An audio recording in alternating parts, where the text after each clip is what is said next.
ಖ್ಯಾತ ಬಾಲಿವುಡ್ ನಟ ಸಂಜಯ್ ದತ್ ಕಟೀಲು ದೇವಸ್ಥಾನಕ್ಕೆ ಭೇಟಿ ನೀಡಿದ್ದಾರೆ.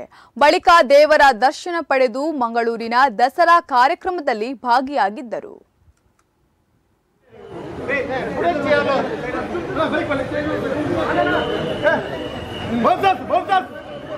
फोटो